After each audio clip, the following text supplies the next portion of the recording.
Hello guys, welcome back to my channel. তো আগের এপিসোডে লাস্টে আমরা দেখেছিলাম যখনই সেখানে থাং আসে, ম্যানেজার অনেক খুশি হয়ে তার কাছে চলে যায় অ্যান্ড বলে, বস আপনি কেন এলেন, আমাকেই ডেকে দিতে, আমি সব কিছু হাজির হয়ে যেতাম আপনার সামনে। বাট সেখানে পেছনে বসে থাকা জিংসি তো ইশারা করছিল সুপারভাইজারকে ফায়ার করে দেওয়ার জন্য। আর যার ইশারা থাংও বুঝে যায় অ্যান্ড সে জ্যাংকে বলে যে তোমাকে আর হাজির হতে হবে না, কারণ আমি তোমাকে ফায়ার করছি। যা শুনে তো সুপারভাইজারের মাথায় পাহাড় ভেঙে পড়ে অ্যান্ড বলে যে বস আমি কি করলাম যে আপনি আমায় ফায়ার করছেন। থাং বলে যে তোমার মতন ব্যক্তির আমার অফিসে কোনো দরকার নেই যে তার ব্যক্তিগত শত্রুতার কারণে তার কলিগসদের সাথে খারাপ বিহেভ করে অ্যান্ড তাদের সামনে টাফ সিচুয়েশন ক্রিয়েট করে। জ্যাং বারবার সরি বলতে থাকে অ্যান্ড তাকে আরেকটি সুযোগ দেওয়ার কথাও বলে, বাট থাং তো তার কোনো কথাই শোনে না অ্যান্ড গার্ডসকে বলে অফিসের বাইরে করে দিতে বলে তাকে। আর গার্ডসরা তাকে ধরে বাইরে নিয়েই যাচ্ছিল, বাট জিংসি তাদেরকে আটকে বলে যে এখন অফিস থেকে যাওয়ার টাইম তোমার, তাই এই খুশিতে সেলিব্রেট করা দরকার, তাই এই নাও তোমার ফেয়ারওয়েল কেক। আর এটা বলে তো জিংসি ডাইরেক্ট তার ফেসে এই কেক ছুঁড়ে মারে। এরপর আমরা দেখি জিংসি আর ইয়োশি একে অপরকে হাগ করে খুশি হচ্ছিল অনেক বেশি অ্যান্ড বলে যে এবার আমাদের দুজনকে কেউ আলাদা করতে পারবে না। যখন কি থাং বলে যে ইয়োশি তুমি তোমার ডিউটি খুব ভালো করে করেছো। ইয়োশি বলে বস থ্যাংক ইউ কমপ্লিমেন্টের জন্য।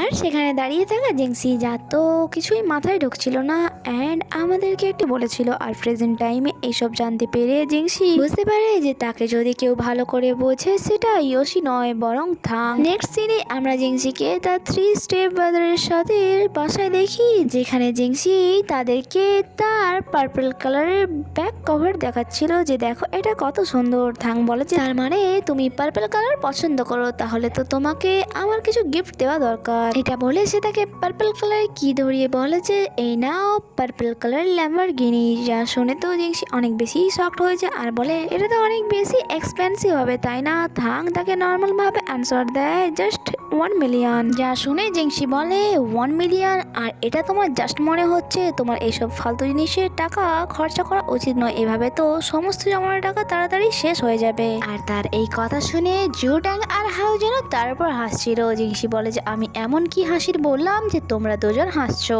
থাং বলে যে অ্যাকচুয়ালি তুমি আমাদের অ্যাসেটের ব্যাপারে জানো না তাই এমন বলছো, বাট কোনো ব্যাপার নয়, চলো আজকে আমি তোমাকে ভালোভাবে বুঝিয়ে দেবো। এরপর আমরা তার 3 জনকেই জিংসির সামনে দেখি যারা কিছু রাইস নিয়ে তার সামনে দাঁড়িয়েছিল। প্রথমে হাউজেন তাকে বোঝায় ধরো এই রাইসটা হচ্ছে আমাদের প্রপার্টি অ্যান্ড এখান থেকে একটা রাইস আমরা নিয়ে নিলাম, তোমার কি এই রাইসটার মধ্যে কিছু কম মনে হচ্ছে? জিংসি বলে না তেমন তো কিছুই মনে হচ্ছে না, সেমই মনে হচ্ছে। এরপর থাং তাকে বোঝায় দেখো এই রাইসগুলি হচ্ছে 1 বিলিয়ন অ্যান্ড এখান থেকে আমরা 8টা রাইস সরিয়ে নিলাম যা 1 মিলিয়ন করে, তাও আমাদের 100 মিলিয়নের মধ্যে কিছু চেঞ্জেস দেখা যায়নি।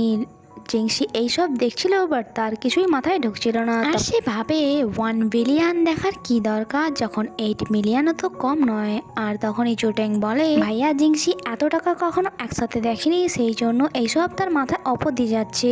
তার থেকে এটা ভালো হবে না যদি তাদেরকে আমরা এক কোম্পানি দিয়ে দেই, তাহলে সে বুঝতে পেরে যাবে আমাদের অ্যাসেট কত অ্যান্ড আমাদের টাকা কোথা থেকে আসছে। যা শুনে জিংসি বলে যে না না এমনটা করার কোনো দরকার নেই, কারণ আমি সবকিছু বুঝে গিয়েছি আর আমার মাইন্ড এত ভালো নয় যে আমি একটি কোম্পানিকে ম্যানেজ করব। যা শুনে থাং বলে যদি তুমি কোম্পানি ম্যানেজ করতে নাই চাও তাহলে তোমার জন্য আমার কাছে একটি ভালো কাজ আছে।